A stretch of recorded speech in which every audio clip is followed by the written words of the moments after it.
The lesson that we taught today was for the students to write a story in their own words that had multiple endings, and to program the robot to tell that story, switch the ending based on user input.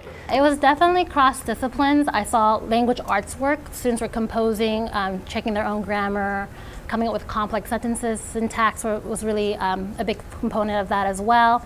And they could carry that over to computer programming. So it was really a cross disciplines between computer engineering and language arts. So often people say, oh, robots in the classroom, that has to be a math lesson, that has to be a science lesson. This was a little bit of everything. It was write your own story, write it with your hand, type it, look at your spelling, what does uppercase mean, what does lowercase mean. All of these things that are generally taught in a language arts lesson were taught in this lesson. But on top of that, we put in logic. So what happens if, and having multiple outcomes that helps them think through different storylines if you're writing a story or even an essay. So it reinforces their language arts, their English, while teaching and interacting with robots. So it's not all math, science, physics, it's much more. I think autonomy is crucial for student learning. It makes learning purposeful and meaningful for our kids. I think if a activity feels rote or routine, the students just completely check out and there's no learning happening there.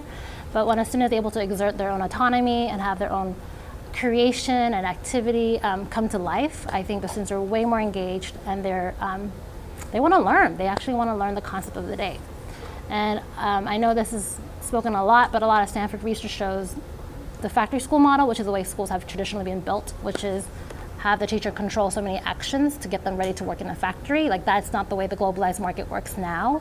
And so I think it really matters for students to have a sense of self and a sense of autonomy in their projects.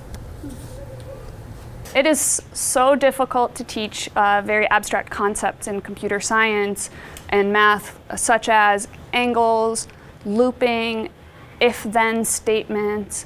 This flowchart language helps them visualize what they're doing, and the reward of seeing it run on a robot gives them motivation to learn it better and understand it better.